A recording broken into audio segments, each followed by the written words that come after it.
Alrighty, so freaking tired. Nearly hit the start streaming button, which would have been a nightmare instead of start recording. Okay, so you can see here my merry crew of analyzers. Tonal balance is probably the one I look at the most out of all of them, and you can see it down there. I'll load up a new instance of it right here.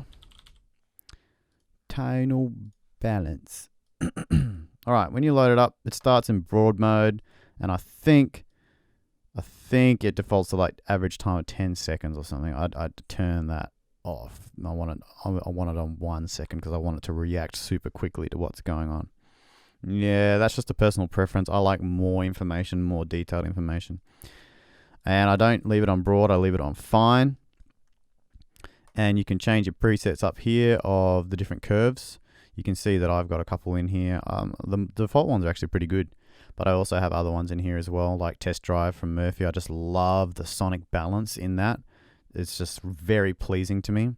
And it's interesting how different it is to Dragon Racing from How to Train Your Dragon 2.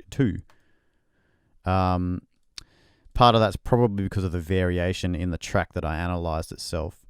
I think it's probably better to analyze maybe the big sections that are sonically pleasing and put them in their own audio file and then input them in here so that there's less variance of like the quieter sections, because we don't really need that. We want to know what the balance is when everything's blaring at its fullest, because everything will then, when it's quieter, will just fall into place anyway.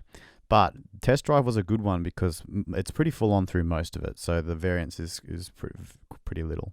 The modern one's pretty good. You can see that they're a bit more average, middle of the road. But anyway, let's get into how to use this thing.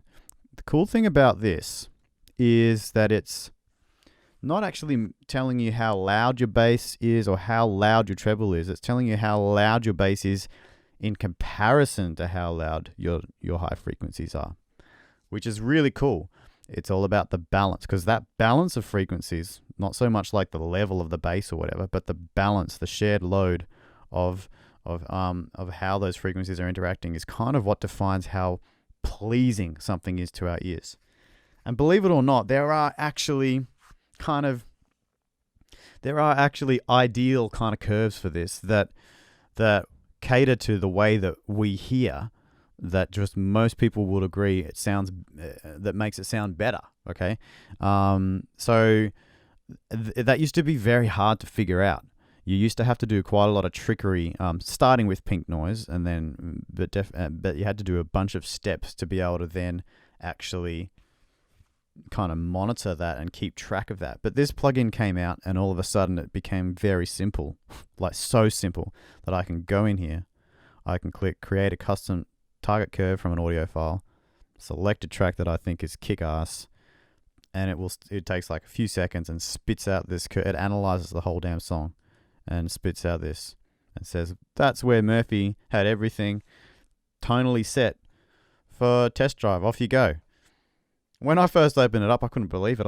I thought it was a miracle.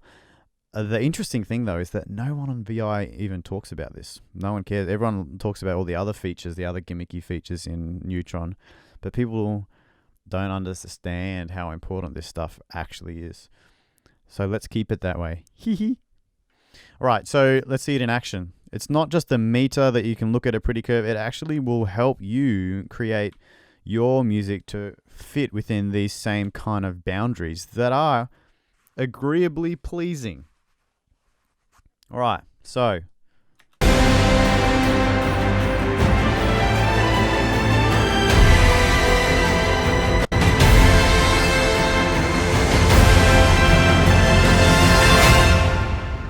you would have noticed that when I played that, the meters were bouncing outside sometimes of these curves.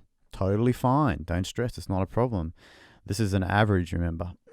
And what I would recommend you do, actually, is once you, like, I just happen to like Test Drive, that sonic sound, right?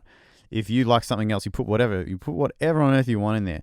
But do yourself a favor and then load that same track that you just analyzed into your DAW, Fruity Loops, or whatever the heck you use, and then watch how this graph responds to that track playing, and you'll see kind of how far it bounces outside of these guides and how much it stays inside it, and you'll start to learn and make mental notes as you go. Okay, what's acceptable and what's not. So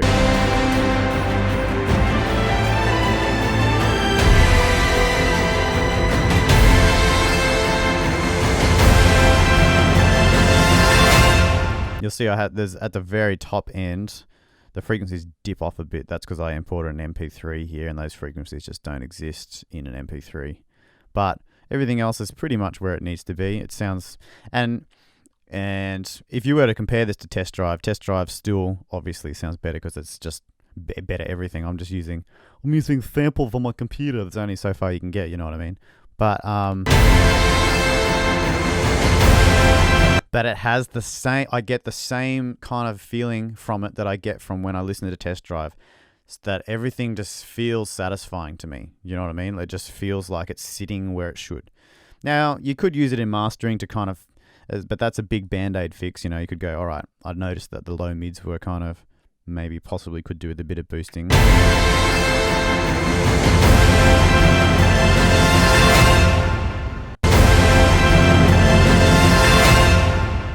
But I wouldn't bother with that. Where it comes very helpful is when you're actually forming your mix and you can actually see in real time, well, okay, my sub bass is out of control. It's like way off the charts.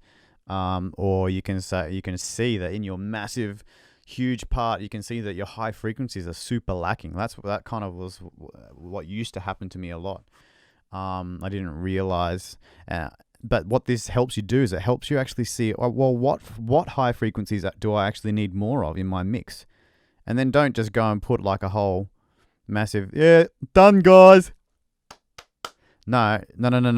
Think about, okay, in this arrangement, what should be occupying the high frequency space? In a lot of songs and a lot of tracks, especially like look at How to Train Your Dragon. Sorry, J-Dog, deal with it. That it's not just How to Train Your Dragon, like soundtracks everywhere.